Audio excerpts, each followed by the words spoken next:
It all started with a simple, peaceful life by the lake.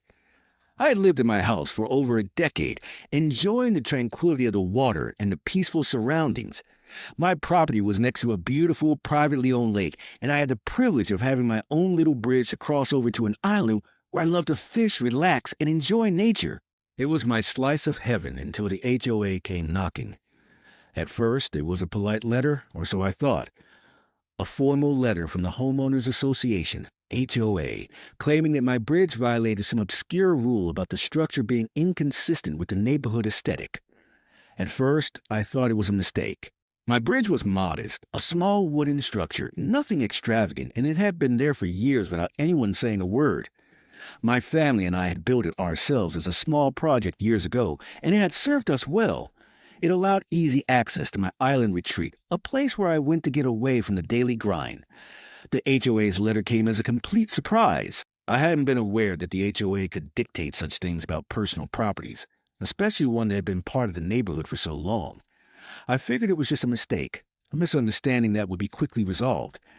But as I read further, it became clear that they weren't going to let it go easily. They insisted that the bridge was a nuisance and demanded that I tear it down, threatening fines if I didn't comply. It wasn't just a request, it was a demand. At first, I thought about ignoring the letter and moving on with my life. I dealt with plenty of bureaucratic nonsense in the past, and I figured this was just another small obstacle to overcome. I was wrong. Over the next few months, the HOA became more aggressive. They sent multiple warnings, each one more forceful than the last. The tone in the letters shifted from polite to increasingly hostile. I received notices that I was being fined every day the bridge remained standing, and every time I opened my mailbox, it felt like the walls were closing in. The more they pushed, the more I realized I couldn't just sit back and let them destroy what I loved. It wasn't just a bridge. It was a part of my property, my family's history, and my peace of mind. I tried reaching out to the HOA, explaining how important it was to me that it was part of the landscape, and had been there for as long as anyone could remember. I even made the argument that the bridge wasn't a nuisance. It had been an integral part of my life and was barely noticeable to anyone who didn't live nearby. I asked for exceptions to be made or for some form of compromise, but nothing worked. The HOA refused to budge. They claimed the bridge was out of compliance with neighborhood guidelines, despite it having been in place for years. It became clear that this wasn't about rules. It was about power. The HOA didn't care about my situation. They only cared about their ability to control everything in the neighborhood. They were using their position to push their agenda, and I was just another homeowner in their way. I even sought legal help. I hired an attorney to send a letter explaining that the HOA's actions were unreasonable and that they should allow me to keep the bridge. I hoped that with a legal intervention, the situation would be resolved. The response I received was, as expected, dismissive. The HOA didn't care about the law, and they didn't care about fairness. They had the power to enforce their rules, and they intended to do so. Then one morning, the worst thing possible happened. I woke up to the sound of heavy construction equipment outside my window. It was still early, barely 7 a.m., and I immediately knew something was wrong. I rushed to the window and saw a crew of workers tearing down my bridge. They had hired a contractor to do the job while I wasn't home. I couldn't believe it. They hadn't even given me a chance to argue my case or come to an agreement. They just went ahead and destroyed my property. I was furious. They had crossed the line. They didn't just want my bridge gone. They were now actively destroying my property without my consent. My heart sank as I watched the workers dismantle the bridge piece by piece. It wasn't just about the bridge anymore. It was about the disrespect they had shown me, the disregard for my rights as a property owner, and the arrogance with which they carried out their actions. That was when I made my decision. If they wanted to play dirty, I would show them what it meant to mess with the wrong person. It became clear to me that the HOA wouldn't stop until they had full control over everything in the neighborhood, and I couldn't let them win. They had already taken something precious from me, but they weren't going to take my dignity or my ability to fight back. I realized that the HOA wasn't just an organization. They were a force that thrived on bullying, and I had to stand up to them. I couldn't back down. It was time to take matters in my own hands. And that's when I decided to do what I did next, something that no one, not even the HOA, could have predicted. But that's a story for another time. Now here's where it gets interesting. You see, right across the lake from my house was a massive multi-million-dollar resort. The resort was built by the HOA's president, an individual who had always been looking for ways to expand and make money off the pristine lake. The resort had exclusive access to the water, and the HOA had turned a blind eye to its expansion for years. The resort owners had long been exploiting the beauty of the lake, using it to attract wealthy tourists who were willing to pay top dollar for an exclusive experience. They had their private docks, boat rentals, and waterfront views that nobody else in the area could access. For years, I had watched as they built and expanded, slowly encroaching on the lakefront and making it more exclusive for themselves, all while the HOA provided them cover. It had always rubbed me the wrong way. I felt like I had lost access to my own lake, the very water that made my home special. What frustrated me most wasn't just the resort's growth, but how they had manipulated the land and water for their own benefit. The resort owners had constructed a dam that controlled the flow of water into my section of the lake, creating an artificial reservoir. This dam was used to regulate the lake levels, which meant they could raise or lower the water whenever they pleased, ultimately altering the landscape around my property. This man-made alteration had a significant impact on the natural ecosystem. The dam not only altered the water levels, but it also limited my access to the lake, which had been part of my property's charm. The tranquil sounds of the lake's waters rippling against the shore were now replaced with silence, as the water level had been dropped by several feet. As the years passed, the HOA president's resort continued to thrive, while the rest of the neighborhood, including my property, was left struggling to cope with the environmental damage caused by the water manipulation. The resort had its own private water supply, and I was left with a diminished, drying lakefront. At the time, I didn't have the means or the influence to challenge the resort's control over the water, so I quietly watched as my once beautiful lake became more of a shadow of its former self. I would walk along the shoreline, the once pristine waterline now exposed and barren, with the owners of the resort seeming oblivious to the environmental harm they had caused. They had exclusive access to the lake's best areas, while my property and others nearby were left with the dregs. But what they didn't know was that I had a significant advantage. I had lived in this area for years, and I knew the lake and its infrastructure better than anyone else. The dam, which had been built years ago, had an old, neglected control room that the resort rarely used. The control room was supposed to be activated only in the event of a natural disaster or flood, but in reality it was rarely visited, and it hadn't been updated in years. Most people in the area didn't even know it existed, and the resort had completely forgotten about it, leaving it abandoned and unattended. I had once spent a lot of time fishing near the dam, and during those quiet moments I had studied the structure closely. I had learned that the control room was not locked, and the access panel to the dam's control levers was conveniently located on the ground level. It was a relic from the past, an outdated piece of equipment that no one thought to maintain. It was only a matter of knowing the right combination of switches and levers to activate the dam gates. So one evening, after the HOA had destroyed my beloved bridge, my last remaining connection to my island retreat, I had enough. I decided that the time had come for me to take matters into my own hands. The HOA had crossed the line, and the resort's owners had been exploiting the lake for years. It was my turn to take control and send a message. With the anger and frustration of months of being pushed around, I made my way to the dam control room. The air was cool and quiet as I approached the structure, the night falling over the lake like a blanket. I had to be careful. This wasn't a place I was supposed to be, but the temptation was too great. I had all the information I needed to make this work, and the sight of the resort's expansion still fresh in my mind fueled my resolve. I reached the control room and slid open the door. The room was dark, dimly lit by the faint glow of the control panel.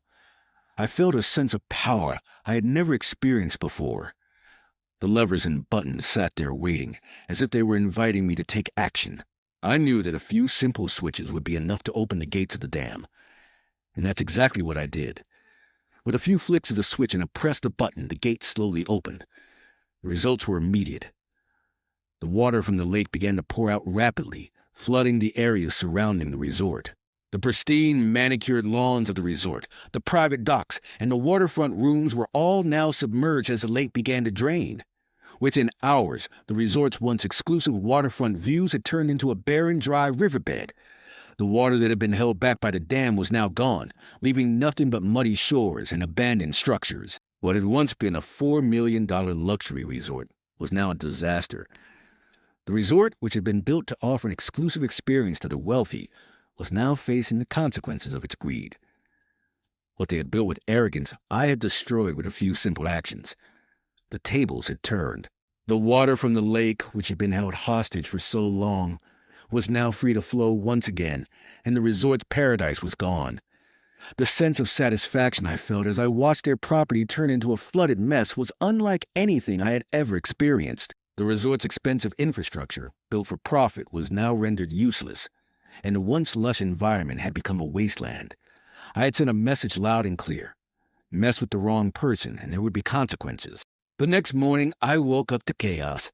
My phone was buzzing nonstop with calls and messages from friends, neighbors, and even complete strangers. I turned on the news and saw live footage of the resort, my once nemesis now a disaster zone. News outlets were already covering the story, and social media was exploding with photos of the ruined resort. People were calling it the Great HOA Payback. I couldn't believe it. What had started as a personal vendetta had spiraled into something much bigger than I had anticipated. The story quickly gained traction. Headlines blared about the sudden flooding of the resort, with some even suggesting it was the result of a mysterious sabotage that had wiped out millions of dollars worth of property. I wasn't exactly planning for this kind of attention, but it felt satisfying to know that the tables had turned. The resort, which had once felt untouchable, was now on its knees, and I couldn't help but smile at the poetic justice of it all. The once charming paradise was now nothing more than a dry riverbed. The resort's owners were furious, and the HOA was scrambling to explain how they had let me get to the damn control in the first place. They were caught completely off guard. The HOA had assumed their control over the lake was absolute. They believed that the dam and its systems were secure, and no one outside of the resort's inner circle could access the controls. But they were wrong. What was even better? The HOA had no idea who was behind the damage. They still believed that some kind of natural disaster, perhaps a freak storm or an unexpected shift in the water's flow, had caused the flooding. They hadn't connected the dots yet. The resort's owners thought they had been the victims of a cruel accident, and the HOA had to scramble to explain the inexplicable. As the days went by, I decided to keep my involvement a secret. I wanted them to stay clueless. The sheer irony of the situation was delicious. The very people who had wronged me were left in the dark, unable to comprehend that their own greed and arrogance had been their downfall. While they scrambled to recover, I couldn't help but feel a sense of justice. I had made them pay for the destruction they had caused in my life. They had taken something from me that was irreplaceable, the bridge that had been a part of my family for generations. But in the end, I had turned the tables on them. The water was drained. Their resort was ruined, and they were left to pick up the pieces. It wasn't just about the bridge anymore. It was about reclaiming my dignity and standing up for what I believed in. The aftermath of that night didn't just affect the resort. It changed the dynamic in the entire community. The HOA president, once untouchable, found himself facing not only the financial ruin of his resort, but also a massive legal nightmare. The resort's insurance companies were refusing to cover the damages, citing inadequate infrastructure maintenance and possible negligence. The HOA found itself facing a public relations nightmare as well, as their leadership was called into question. People who had once supported the HOA began to turn against it. The president, who had long been a figure of authority in the neighborhood, was now seen as a symbol of corruption and failure. It wasn't long before he was forced to resign in disgrace.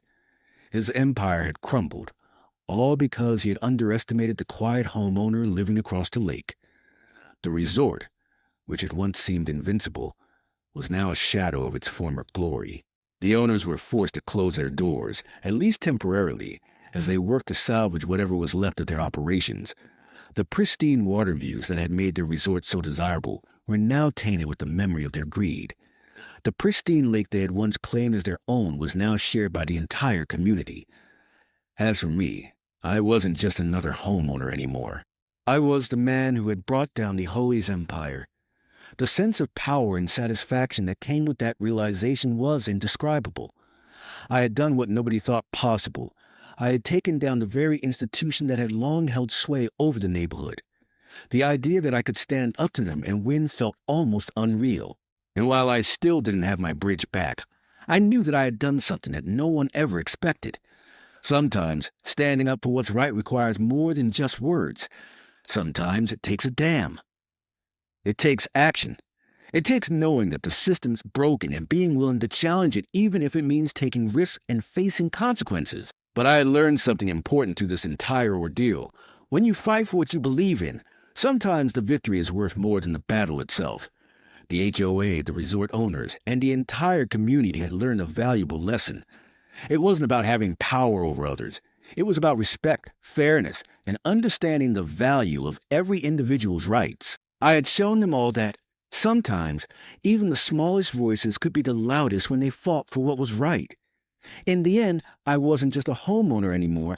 I was the man who had taken on the system and won. And no one would ever forget it.